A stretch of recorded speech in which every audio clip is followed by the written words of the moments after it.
আসসালামু আলাইকুম। JK learning একাডেমিতে আপনাদেরকে স্বাগতম। আমাদের আজকের আলোচনার বিষয় হচ্ছে আগরতলা মামলা। প্রথমেই আমরা যদি আগরতলা মামলাটা মূলত কি এবং কেন করা হয় এই জিনিসটা আমরা দেখি যে এই আগরতলাটা কোথায়। আগরতলাটা হচ্ছে ভারতের ত্রিপুরা রাজ্যের রাজধানী ছিল। কোন রাজ্যের? ভারতের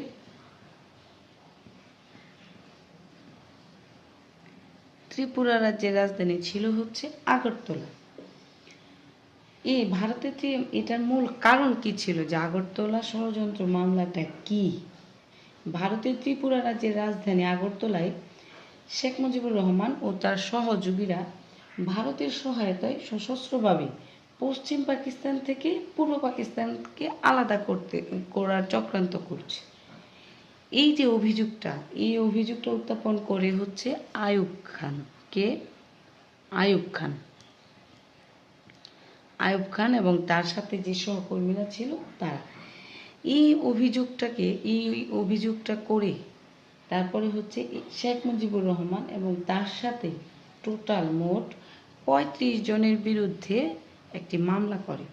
এই মামলার নামই ছিল হচ্ছে আগরতলা ষড়যন্ত্র মামলা বা আগরতলা মামলা। আর এই মামলাটা দায়ের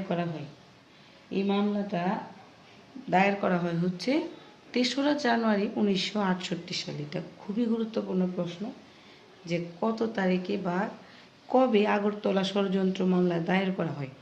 ৩রা জানুয়ারি ১৯৬৮ সালে। টোটাল আসামি ছিল হচ্ছে ৩৫ জন, শেখ মুজিবুর রহমান সহ। আর এই আগরতলা ষড়যন্ত্র মামলাটির যে আনুষ্ঠানিক নাম বা মূল নাম ছিল হচ্ছে রাষ্ট্র বনাম শেখ মুজিবুর রহমান ও অন্যান্য। তাহলে এই আনুষ্ঠানিক নাম কি ছিল এই আগরতলা ষড়যন্ত্র মামলার? রাষ্ট্র বনাম শেখ মুজিবুর রহমান ও অন্যান্য। এর আসামি ছিল টোটাল কতজন? ৩৫ জন। বঙ্গবন্ধু সহ টোটাল আসামি ছিল ৩৫ জন। প্রধান আসামি বা ১ নং আসামি ছিল বঙ্গবন্ধু শেখ মুজিবুর রহমান।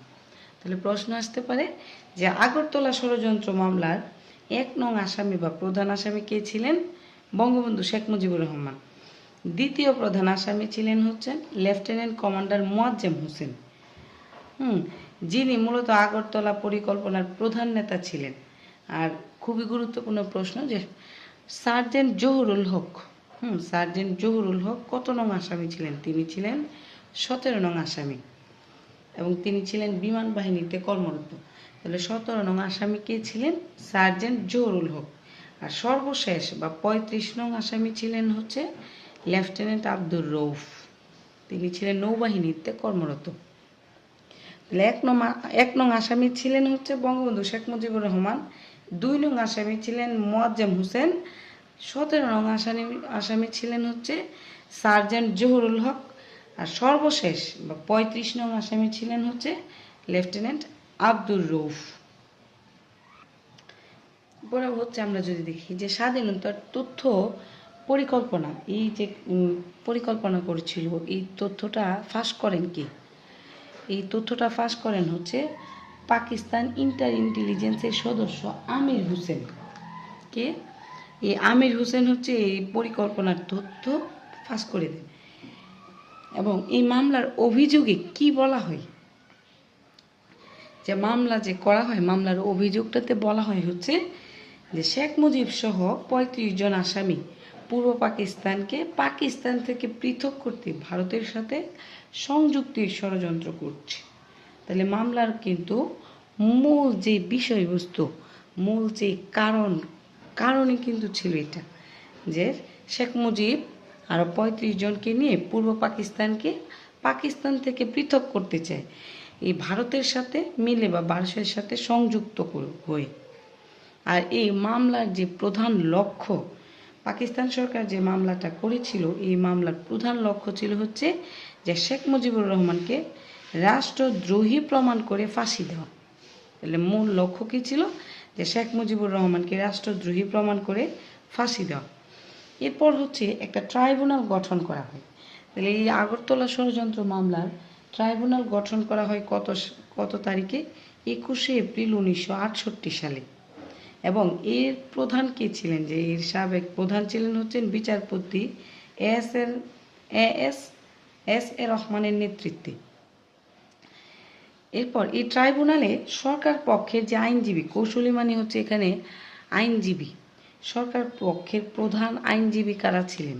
সরকার পক্ষের প্রধান আইনজীবী ছিলেন হচ্ছে মঞ্জুর কাদের ও অ্যাডভোকেট টি.এইচ. খান। খুবই গুরুত্বপূর্ণ প্রশ্ন, যে আগরতলা ষড়যন্ত্র মামলার প্রধান আইন সরকার পক্ষের মানে পাকিস্তান সরকার পক্ষের প্রধান আইনজীবী কে ছিলেন?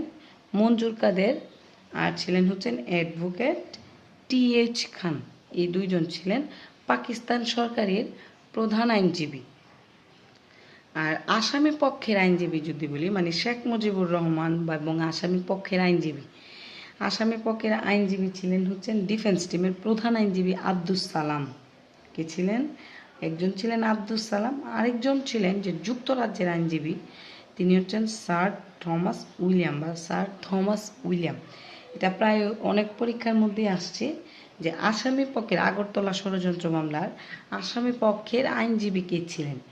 একজন হচ্ছেন ডিফেন্স টিমের প্রধান আইনজীবী আব্দুস সালাম, আরেকজন হচ্ছেন যুক্তরাজ্যের আইনজীবী স্যার থমাস উইলিয়াম। এবং এই যে আগরতলা ষড়যন্ত্র মামলা, এই আগরতলা ষড়যন্ত্র মামলার বিচার কার্য শুরু হয় কবে?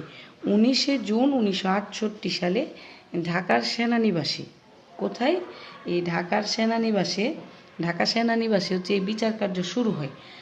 আর এই বিচার স্থান কোথায় ছিল? যে কর্মীটোলা ক্যান্টনমেন্টে অবস্থিত একটা বিশেষ ট্রাইব্যুনালে ছিল হচ্ছে এই আগরতলা ষড়যন্ত্র মামলার বিচারের স্থান।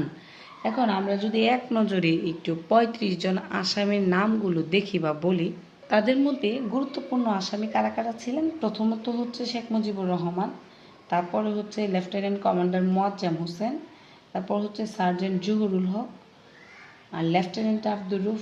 এছাড়াও আরও অনেকজন ছিলেন যারা ছিলেন মূলত সামরিক বাহিনীর সদস্য এবং রাজনীতিবিদ। এছাড়া সিএসপি অফিসার ছিলেন 3 জন, sergeant Abdul Jalil, Mohammad Mahbuddin Chowdhury, captain Mohammad Abdul Mutalib, major ডাক্তার শামসুল আলম, সার্জেন্ট শামসুল আলম, হাবিলদার আজিজুল হক। এরকম 35 জন টোটাল আসামি ছিল 35 জন। আসসালামু আলাইকুম, ধন্যবাদ সবাইকে।